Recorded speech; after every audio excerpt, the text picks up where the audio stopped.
નમસ્કાર મિત્રો, આજે આપણે વાત કરવાની છીએ એવા ટોપિક ઉપર કે જે દરેક વિદ્યાર્થીને અને દરેક વાલીને પણ આ ઉપયોગી બનશે. આજે તમે જોયું હશે કે મોટાભાગના વિદ્યાર્થીઓનો એક પ્રશ્ન હોય છે કે વાંચેલું યાદ નથી રહેતું, શું કરવું? કોલેજના વિદ્યાર્થીઓ કે પછી જે ગવર્મેન્ટ જોબ માટેની કોમ્પિટિટિવ એક્ઝામની તૈયારી કરે છે એમના માટે પણ આ વિડીયો ઉપયોગી બનશે, કારણ કે એ પણ પરીક્ષાની તૈયારી કરતા હોય છે. હવે બીજું કે આ વિડીયોમાં કોઈ એવું ચૂર્ણ, કોઈ પાવડર કે કોઈ એવી દવા વિશે વાત નથી કરવાની કે જેમાં વાલીઓને ખર્ચ થાય. એક પણ રૂપિયાનો ખર્ચ નથી, ફક્ત કેવી રીતે વાંચવું એના વિશેની વાત છે કે જે સાયન્ટિફિક રીતે જે રિસર્ચ ઉપરથી તારણો આવેલા છે એના આધારે ટેકનિક કેટલીક બતાવવા જઈ રહ્યો છું. તો વિડીયો ખાસ એન્ડ સુધી જોઈ લેજો અને તમારા બાળકને પણ આ પ્રમાણે વાંચવાનું કહેજો, જેથી એમને પણ એ યાદ રહેશે. તો વિડીયો ગમે તો લાઈક આપવાનું ભૂલશો નહીં, અને ખાસ વિડીયો કેવો લાગ્યો, આમાંથી કઈ ટેકનિક તમને વધુ પસંદ પડી એ કોમેન્ટમાં ખાસ જણાવજો. તો વધુ સમય ન લેતા લેટ્સ સ્ટાર્ટ વિડીયો. મોટાભાગના વિદ્યાર્થીઓમાં તમે આ એક બાબત જોઈ હશે કે કેટલાક વિદ્યાર્થીઓ પરીક્ષાના થોડા દિવસ પહેલાં વાંચીને પણ સારા માર્ક્સ લઈ આવે છે, જ્યારે કેટલાક આખું વર્ષ મહેનત કરીને પણ સારા માર્ક્સ લઈ આવી શકતા નથી. આનો અર્થ એ નથી કે એનું મગજ ઓછું કામ કરે છે, પણ એની પાછળ જવાબદાર છે એની વાંચવાની રીત અને તૈયારી કરવાની મેથડ. આ વિડીયો જોયા પછી તમે વિડીયોમાં બતાવેલ કોઈ ટેકનિકથી તૈયારી કરશો તો 100% તમને ફાયદો થશે. આજે હું તમને આ વિડીયોમાં એવી 11 અસરકારક ટેકનિક્સ બતાવવાનો છું જેને ફોલો કરવાથી તમે વાંચેલું યાદ રાખી શકશો. આ 11 ટેકનિક્સમાંથી તમને જે યોગ્ય લાગે એ ટેકનિક અપનાવીને તમે આગળ વધી શકો છો. નંબર 1, પુનરાવર્તન, જેને આપણે રિવિઝન કહીએ છીએ. એક વખત વાંચેલું લાંબા સમય સુધી યાદ રહેતું નથી. મગજમાં કોઈ પણ માહિતી લાંબા સમય સુધી યાદ રાખવા માટે અમુક સમયે પુનરાવર્તન જરૂરી છે, એટલે કે એનું રિવિઝન થવું જરૂરી છે. જો તમે આજે વાંચેલું 24 કલાકમાં ફરીથી નહીં જુઓ તો તમે લગભગ 80% ભૂલી જશો. આજે શીખેલું હોય એનું 24 કલાકમાં એકવાર રિવિઝન જરૂર થઈ જવું જોઈએ.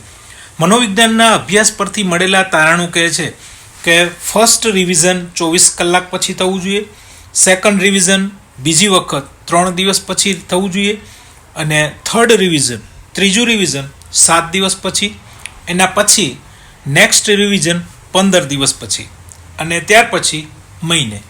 તો આ સાયકલ છે રિવિઝનની. જો આ પ્રમાણે કરવામાં આવે તો વાંચેલું ચોક્કસ લોંગ સમય માટે યાદ રહી જાય છે. હવે તમને એવું થશે કે રિવિઝનમાં આટલો બધો સમય કેમ આપવો, બધું પાછું ફરીથી વાંચવાનું? તો જવાબ છે ના.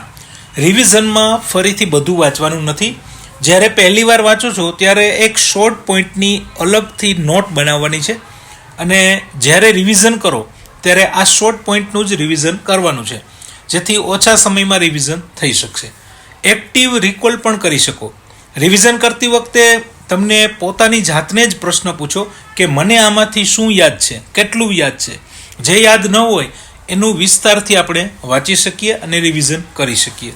નંબર 2 ઉપર છે બીજાની સામે કહેવું. આપણે શીખેલું કે યાદ રાખેલું જ્યારે આપણે બીજા કોઈને શીખવીએ છીએ કે બીજા કોઈની સામે આપણે રજૂ કરીએ છીએ ત્યારે એ મગજમાં કાયમ માટે સ્ટોર થઈ જાય છે. તમારા મિત્ર કે સહેલીને કહો, મમ્મી પપ્પાને કે ઘરના કોઈ પણ સભ્યને સમજાવો. જો બીજાને સમજાવવાની તક ન મળે એમ હોય તો એનું પણ એક સોલ્યુશન છે. અરીસાની સામે ઊભા રહી અને બોલો. જેટલું સમજાવશો એટલું યાદ રહેશે. પોતાના શબ્દોમાં સમજાવવાથી વધારે અસર થાય છે. નંબર 3 ઉપર છે ચિત્ર, ચાર્ટ કે વિડીયોનો ઉપયોગ, જેને કહેવાય છે વિઝ્યુઅલ લર્નિંગ. આપણે બધાએ અનુભવેલું છે કે વાંચેલું કે સાંભળેલું એના કરતાં જોયેલું હોય એ વધારે સમય યાદ રહે છે. ફિલ્મ કે સિરિયલના એપિસોડ આપણને તરત જ યાદ રહી જાય છે. આ એનું જ એક ઉદાહરણ છે. આવી જ રીતે ભણવા માટે આપણે જે યાદ રાખવા માગીએ છીએ એને ચિત્રો દ્વારા જોઈએ કે વિડીયો દ્વારા સ્ટોરી સ્વરૂપે જોઈએ તો એ વધારે સમય યાદ રહે છે. મગજને ચિત્રો ઝડપથી યાદ રહે છે. એટલે જ હવે સ્કૂલમાં સ્માર્ટ ક્લાસમાં એનિમેશન વિડીયો દ્વારા ભણાવવાનું ચલણ વધી રહ્યું છે. હવે તો યુટ્યુબ ઉપર કોઈ પણ વિષયના ટોપિક સર્ચ કરી અને તમે વિડીયો સ્વરૂપે જોઈ શકો છો. જ્યારે તમે ભણો છો ત્યારે વસ્તુઓની કે ચિત્રોની મનમાં કલ્પના કરવાથી પણ યાદ રહે છે. કોઈ માહિતી જ્યારે ચિત્ર સ્વરૂપે શક્ય ન હોય તો ચાર્ટ સ્વરૂપે પણ એ યાદ રાખી શકીએ છીએ. નંબર 4 ઉપર છે લખીને પ્રેક્ટિસ કરવી. જે આપણે યાદ રાખવા માગતા હોય એ વાંચીને પછી લખવાની કોશિશ કરવી. વાંચીને પછી પોતાને જ પ્રશ્નો પૂછી અને એનો જવાબ લખવાનો પ્રયત્ન કરવો. આ રીતે ખબર પડે છે કે વાંચેલું છે એમાંથી આપણને કેટલું યાદ છે અને કેટલું યાદ નથી. વાંચેલું લખવાથી વધારે સમય સુધી યાદ રહે છે. મગજ સાથે હાથ પણ કામ કરે છે અને એકાગ્રતા પણ વધે છે. જો કે દરેક વ્યક્તિની ક્ષમતા અલગ અલગ હોય છે. બની શકે કે દરેક રીત, દરેક ટેકનિક દરેકને માફક ન આવે, પણ ઘણા વિદ્યાર્થીઓને આ ટેકનિકથી સારું પરિણામ મળેલું છે. મિત્રો, આ વિડીયોમાં વાંચેલું યાદ રાખવાની અલગ અલગ કુલ 11 ટેકનિક્સ આપેલ છે. તમે યાદ રાખવા માટે કઈ ટેકનિકનો ઉપયોગ કરો છો અથવા તો તમને કઈ ટેકનિક વધારે ગમે છે કોમેન્ટમાં જણાવજો, મને ગમશે. નંબર 5 ઉપર છે ગોખીને નહીં પણ સમજવાનો પ્રયત્ન કરો. કોઈ પણ ટોપિક કે પાઠ યાદ કરવાનો સૌથી સહેલો રસ્તો એ છે કે પહેલાં એને સારી રીતે સમજો. ફક્ત ગોખણપટ્ટીથી ગોખવાથી કદાચ એકાદ દિવસ પૂરતું એમ લાગે કે હા યાદ રહી ગયું છે, પણ એ શોર્ટ મેમરીમાં સેવ થયું હોય છે. એને લોંગ મેમરીમાં સેવ કરવા માટે સમજવું જરૂરી છે. એમાં કહેવા શું માગે છે, સ્ટોરી શું છે, એના કારણો શું છે, આવું શા માટે થયું વગેરે જેવા પ્રશ્નો પૂછીને એને સમજવાનો પ્રયત્ન કરવો. જ્યારે તમે કોઈ ટોપિકને સમજશો ત્યારે મગજ એને વાર્તા કે ચિત્રની જેમ સેવ રાખશે, સાચવી લેશે. સમજેલી વાતને પોતાના શબ્દોમાં બોલી પણ શકો છો, બીજાને સમજાવી પણ શકો છો અને ઉદાહરણ પણ આપી શકો છો. તો આવી રીતે સમજવાથી એ લાંબા સમય સુધી યાદ રહેશે. નંબર 6 ઉપર છે નાના નાના ભાગોમાં વાંચવું, જેને ચંકિંગ મેથડ પણ કહેવાય છે. લાંબી કવિતા કે મોટો પાઠ એક સાથે યાદ રાખવો મુશ્કેલ છે, પણ જો આપણે એને નાના નાના ભાગોમાં વહેંચી દઈએ તો સહેલું થઈ જાય છે. આ પદ્ધતિને ચંકિંગ મેથડ કહે છે. એક્ઝામ્પલ તરીકે ઇતિહાસમાં 1857નો સ્વાતંત્ર્ય સંગ્રામ આખું ચેપ્ટર એક સાથે યાદ રાખવાની જગ્યાએ એના કારણો, મુખ્ય નેતાઓ, પરિણામો એમ અલગ અલગ ભાગ કરીને વાંચવાથી એ આખો પાઠ યાદ પણ રહી જશે અને સહેલો પણ લાગશે. નંબર 7 ઉપર છે યોગ્ય વાતાવરણ અને યોગ્ય સમયે અભ્યાસ. અભ્યાસ માટે શાંતિપૂર્ણ વાતાવરણ જરૂરી છે. વિચારો કે આપણે વાંચવા બેસીએ અને બાજુમાં ટીવી ચાલુ હોય, કોઈ ગીત વાગતું હોય, પિક્ચર ચાલુ હોય, તો સ્વાભાવિક છે કે આપણું ધ્યાન એ દિશામાં ન જવા દેવું હોય તોય જાય, એકાગ્રતા ન કેળવી શકાય. માટે શક્ય હોય ત્યાં સુધી શાંત વાતાવરણમાં વાંચવાનું રાખવું. આની સાથે બેસવાની વ્યવસ્થા કમ્ફર્ટેબલ હોય, પ્રકાશ પૂરતા પ્રમાણમાં હોય એ પણ ખાસ જરૂરી છે. વાંચવા માટે સૌથી સારો સમય સવારનો ગણાય છે. સવારે ઉઠતા જ આપણું મગજ એકદમ ફ્રેશ હોય છે અને એની યાદ રાખવાની ક્ષમતા પણ સૌથી વધુ હોય છે. વાતાવરણ પણ શાંત હોય છે. તો આ સમયે જો વાંચવામાં આવે તો વધારે યાદ રહેવાની શક્યતા વધી જાય છે. સવારે 2 કલાકનો અભ્યાસ દિવસના 4 કલાકના અભ્યાસ બરોબર થાય છે. એટલા માટે તમે જોયું હશે કે મોટાભાગની સ્કૂલનો સમય સવારનો જ હોય છે.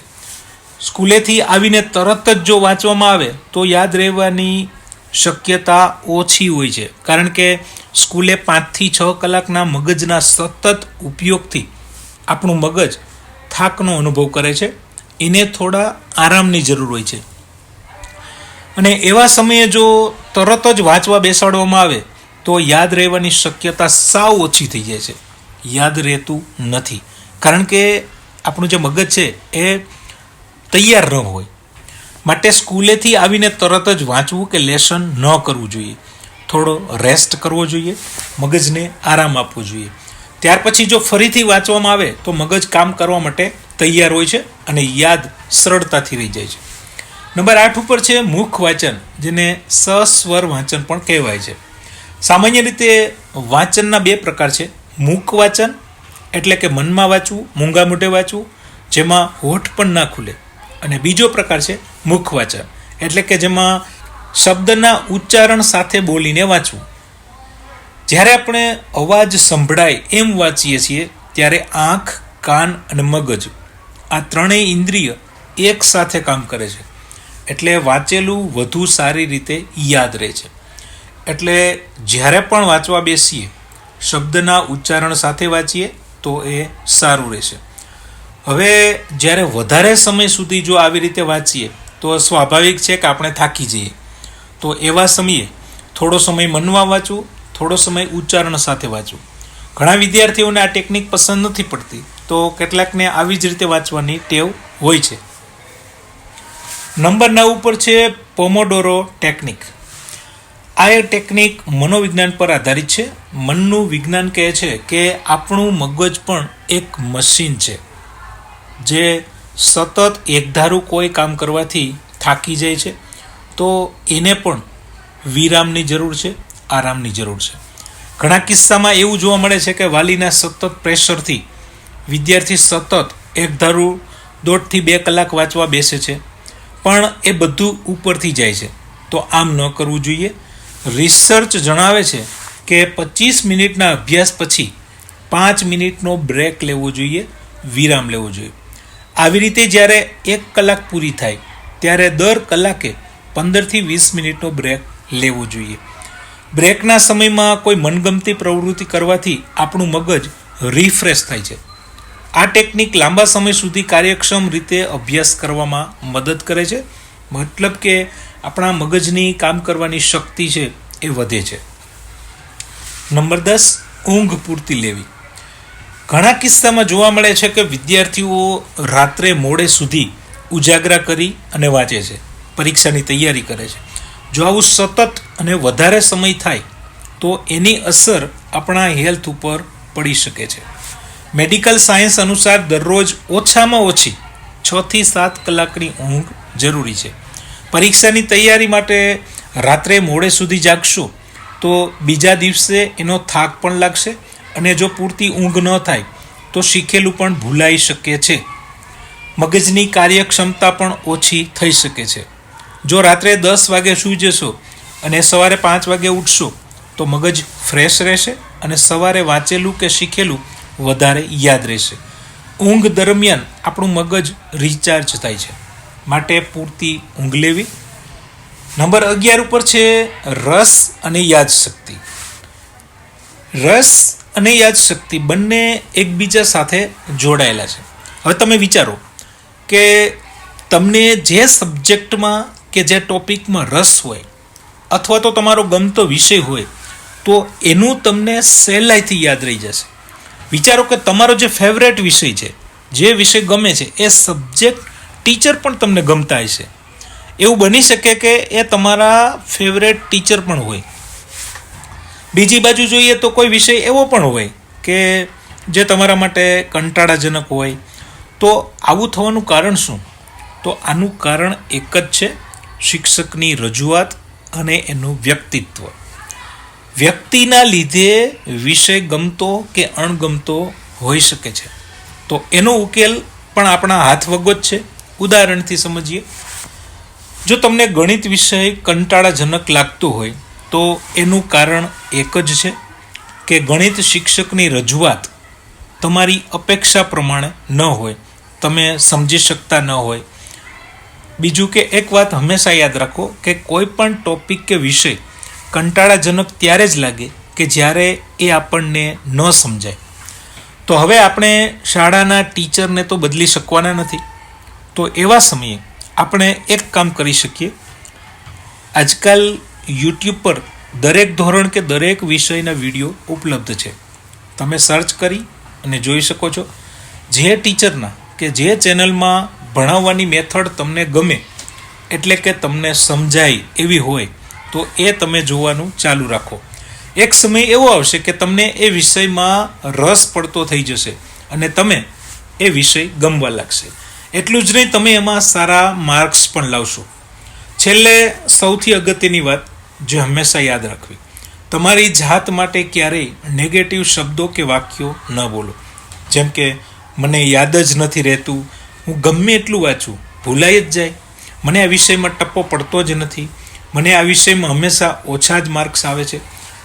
જો બીજાની સામે આવું બોલતા જ રહેશો તો આપણા અર્ધજાગ્રત મનમાં એ સ્ટોર થઈ જશે અને આપણું મગજ પછી એ પ્રમાણે જ કામ કરશે. અને જો આવું થાય તો તમે ગમે એટલી કોશિશ કરશો તો પણ વાંચેલું યાદ નહીં રહે. તો આજ પછી રોજ સવારે ઉઠીને પોતાની જાત માટે પોઝિટિવ વિચારવાનું શરૂ કરો. પોતાની જાત માટે રોજ સવારે ઉઠીને એટલું કહેવાનું કે મને વાંચેલું બધું યાદ રહી જાય છે અને હવે મારી યાદશક્તિ અદ્ભુત છે, હું જે વાંચું એ મને યાદ રહી જાય છે. મિત્રો, જો આ વિડીયો તમને ગમ્યો હોય તો વિડીયોને લાઈક આપી કોમેન્ટમાં વધુ ન લખો તો કમસે કમ એક સ્માઇલી આઇકોન આપો અથવા ઓકે લખો. અને આવા જ ઉપયોગી વિડીયો માટે ચેનલ સબસ્ક્રાઈબ કરી શકો છો.